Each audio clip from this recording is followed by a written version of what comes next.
Universel au niveau des archétypes. Oui, et bien sûr, le lien avec moi, l'Afrique, et le shonen, et puis le prolongement de l'expérience, mais bien sûr. Le prolongement de l'expérience qui permettra de faire la transition avec... Ah, vous êtes là. Ouf. Bien. Salut. Salut à toutes et à tous. Wallon3704 pour le documentaire French Anime Fan. Je continue un petit peu cette exploration, notamment de ce qui, moi, me fascine et m'a intéressé dans les animés. Donc j'en étais arrivé à cette notion d'archétype, notamment avec le cerveau à 6 couches. Alors, une petite précision s'impose. Un de mes amis, le coach nutritionniste, il n'est peut-être pas nutritionniste, mais il est vraiment un niveau très élevé à ce niveau-là, donc je dis que c'est un coach nutritionniste. Mon ami coach Renaud Roussel a regardé la vidéo. Alors déjà, moi, je pensais que Renaud ne se serait pas intéressé au sujet, mais qu'importe. Et dans la dernière vidéo, je vous ai parlé des travaux de Dominique Aubier, et notamment le fait qu'elle avait observé qu'il y avait dans le cerveau 6 couches.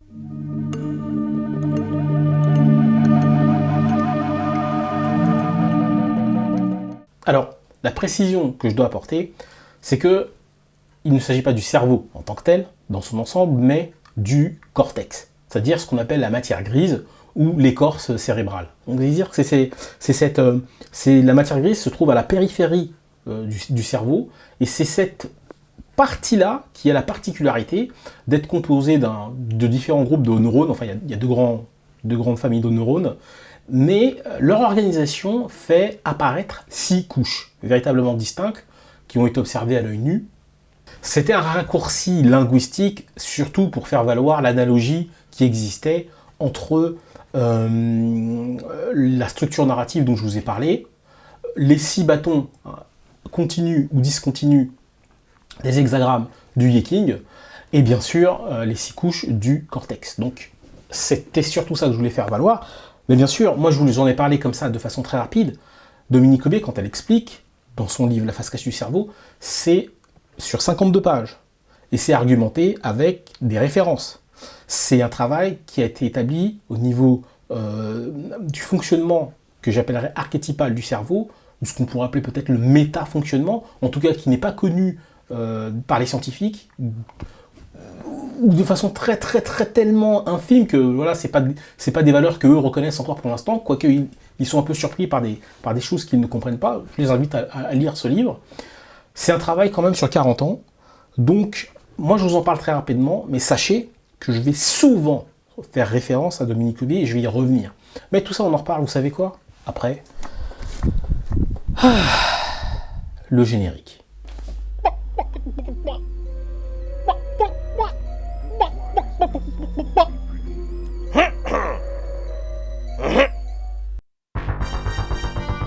La fin du XXe siècle. Des 4 coins de la France, des jeunes passionnés de dessins animés japonais se rencontrent pour partager leur passion. Parmi eux, des filles et des garçons, avides d'une culture dont ils sont les héritiers inconscients. Qui peut expliquer pourquoi la France est aujourd'hui le 2e marché du manga au monde après le Japon? Qui veut comprendre comment, malgré le mépris des esprits bien pensants, nous avons persévéré dans notre amour d'une culture riche en valeurs, en émotions et en enseignements de vie? Vous le saurez en regardant French Anime Fan.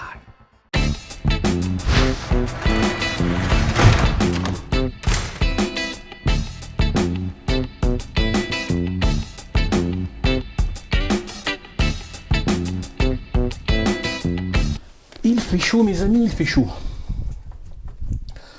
Donc, dans la dernière vidéo, je vous ai parlé des travaux de Dominique Aubier et de la corrélation ou de l'analogie qui existait entre le chiffre 6 dans les structures narratives et également au niveau des 6 bâtons du Yeking, pour terminer avec une référence dans le réel qui sont les 6 volumes d'Akira et les 6 couches du cortex.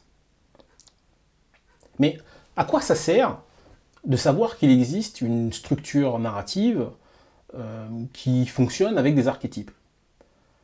Ça sert parce que si vous écrivez une histoire, admettons, vous êtes entendu écrire une histoire, Jacqueline se balade dans la rue pour aller faire ses courses à ED. Ça peut très bien être Franprix ou Monoprix, mais j'aime bien ED, tu vois, parce que d'abord j'y vais, et j'ai pas honte de le dire. Et voilà, tous les produits ne sont pas mauvais. Et tout d'un coup, un accident se produit devant elle, et bam, aucun mort. Est-ce à cause de Jacqueline? Que s'est-il passé? Si vous voulez poursuivre cette histoire, ben parfois vous manquez tout simplement de ce qu'on appelle l'inspiration. C'est-à-dire que certains d'entre nous savent raconter des histoires de façon naturelle, et puis vous racontent des trucs de fou comme ça. Et puis vous avez ceux qui ont l'idée de départ, ou parfois l'idée du milieu, ou peut-être la fin, mais ils n'ont pas les autres étapes.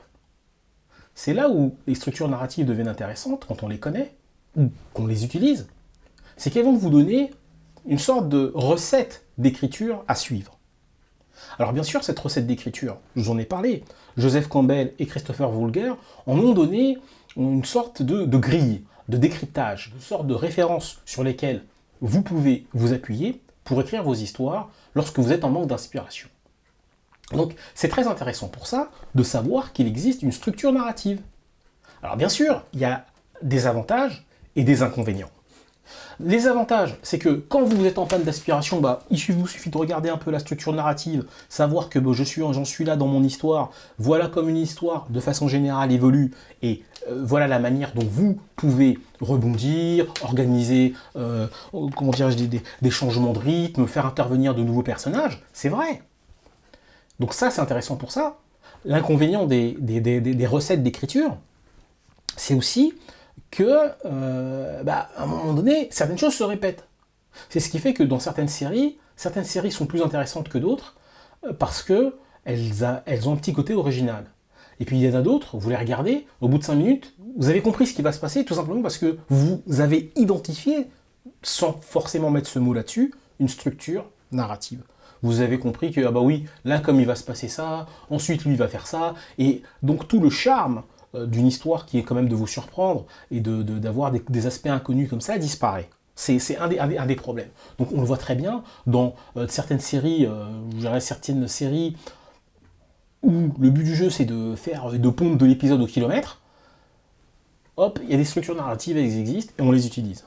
Le problème, c'est que malgré tout, nous y sommes sensibles. C'est pourquoi vous avez des séries comme ce qu'on appelle le daytime avec, j'ai oublié le nom en anglais, mais des séries comme Les Feux de l'amour, ou si vous prenez une série française, je crois que c'est L'amour est dans le pré, ou que ce soit dans les séries même françaises ou même dans certaines séries américaines, on va retrouver des structures de récits qui finalement ne nous surprennent pas. Mais dans les bonnes séries, et c'est là toute la différence, c'est que les très bonnes séries, quand elles sont écrites, les très bonnes histoires, quand elles sont écrites, vous rentrez dedans comme ça et vous avez vraiment l'impression de voir un truc complètement original. Avec l'écriture archétypale, ce qu'il y a de très intéressant, c'est qu'il est très très très très rare d'écrire de quelque chose qui a ni tête ni queue. Ça peut manquer d'originalité, c'est vrai, mais au moins ça a une vraie structure. Et vous pouvez toujours trouver 2-3 petites choses à raconter qui surprennent un peu le spectateur, et votre truc tient.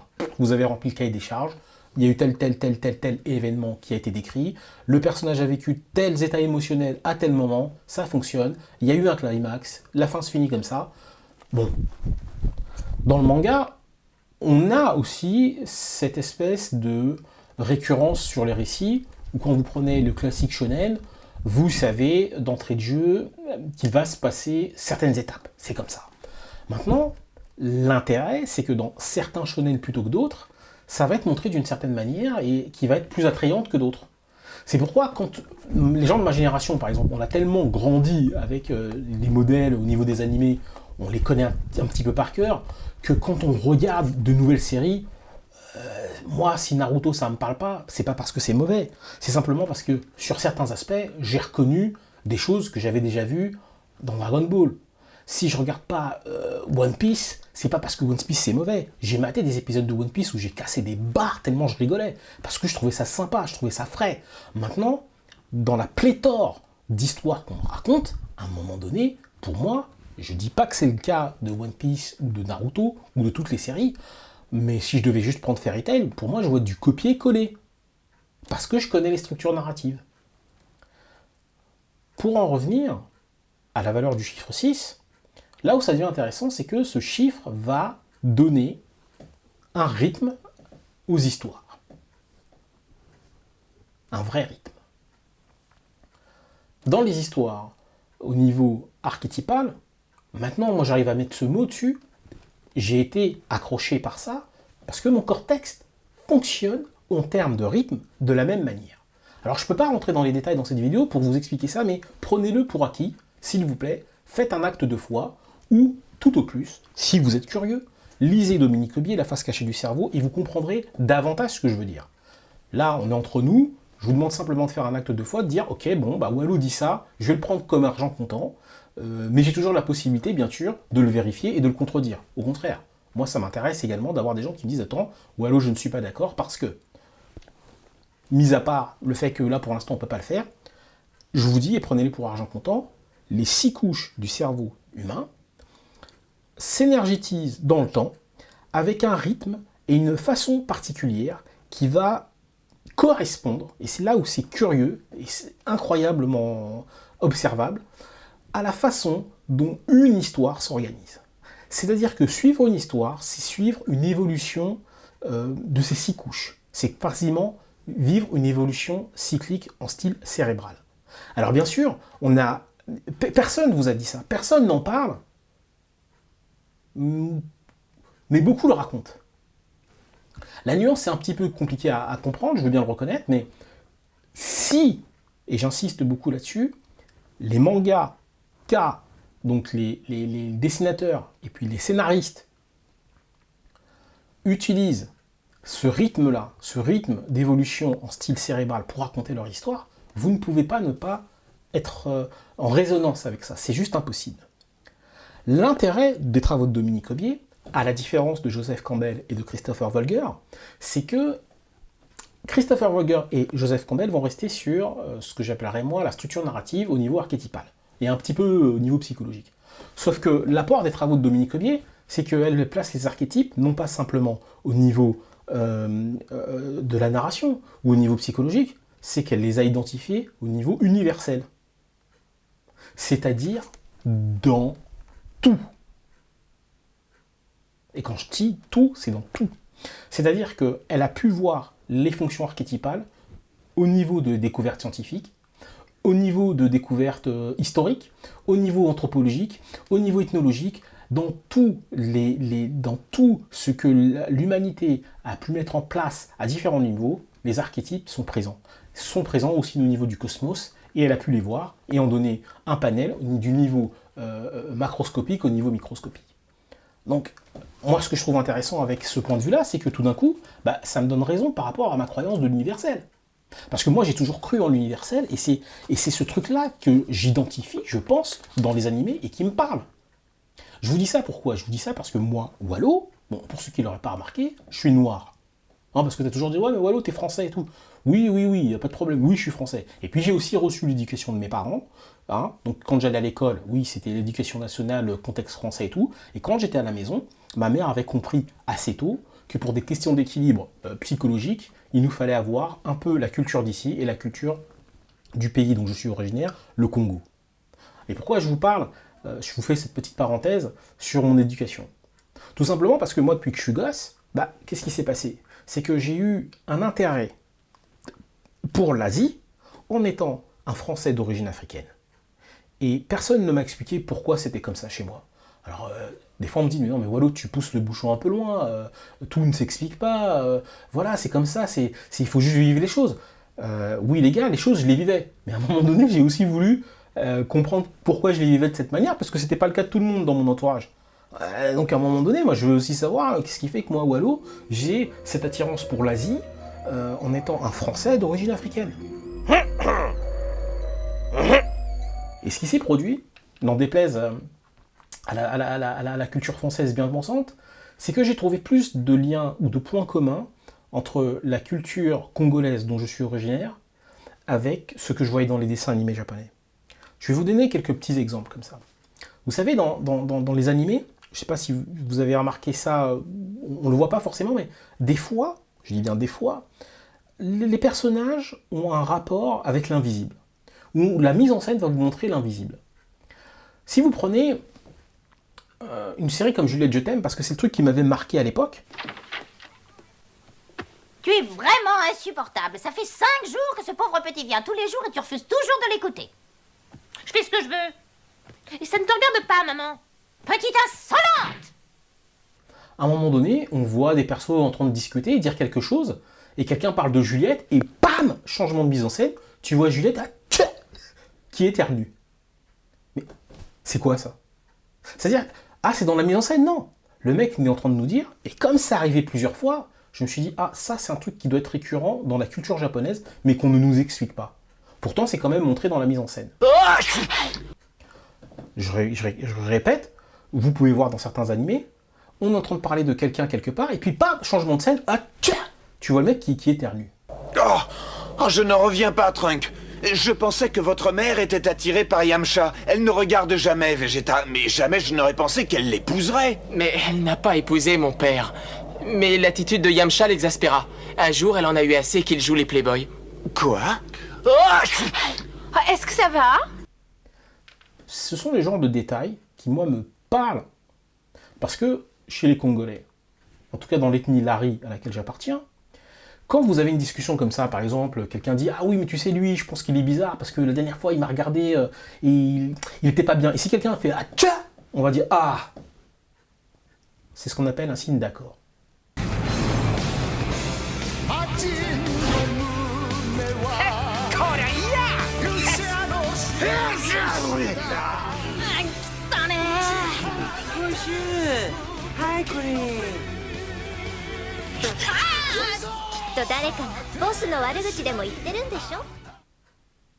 Signe d'accord dans le sens où, pour une raison ou une autre, un phénomène de coïncidence vient de se produire.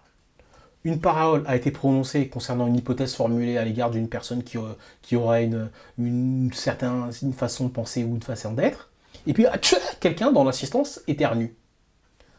C'est pris, en tout cas dans la culture moi dont je suis originaire, comme étant un signe d'accord.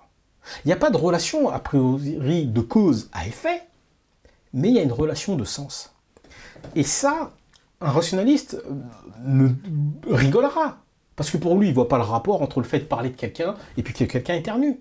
Pourtant, si vous regardez les animés, vous avez des mises en scène où, justement, un personnage est en train de parler et changement de mise en scène, on voit l'autre qui éternue. Ah, vous avez eu de la chance de croiser notre route. Vous avez encore plus de chance d'être vivant après ce qu'il vous est arrivé. Et ces trois individus devraient avoir honte de s'en être pris à deux enfants sans défense. C'est marrant, j'ai l'impression qu'on parle de nous en ce moment. Donc, pour les Japonais, lorsque vous éternuez, de façon comme ça un petit peu impromptue, pas parce que vous êtes malade, c'est que quelqu'un a parlé de vous. Pour les Congolais, si quelqu'un éternue au moment où je viens de dire quelque chose, c'est un signe d'accord. C'est ce qui revient dans la culture française à ce fameux « Atcha » à tes souhaits. Vous voyez, on a des choses comme ça qui sont culturellement acquises ou admises, mais dont on n'explique pas l'origine. Et c'est ce genre de choses-là auxquelles moi je suis sensible.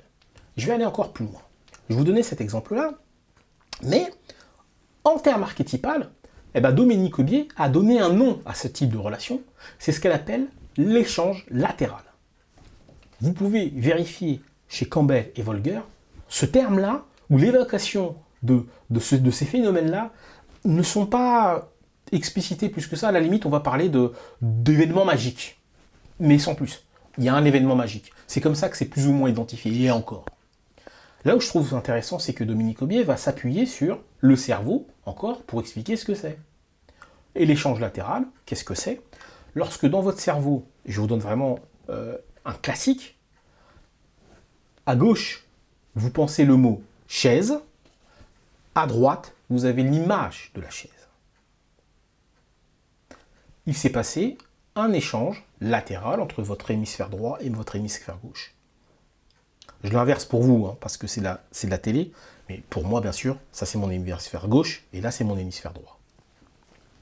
Donc, ce qui est intéressant, c'est de savoir que sur ces petits phénomènes, en fait, si vous regardez bien l'animation japonaise, à de nombreuses reprises, il y a une espèce de relation avec l'invisible qui est admise et acquise, sans être forcément explicitée, et qui nous parle. En tout cas, moi, Walou, qui m'a parlé. Est-ce que ça va?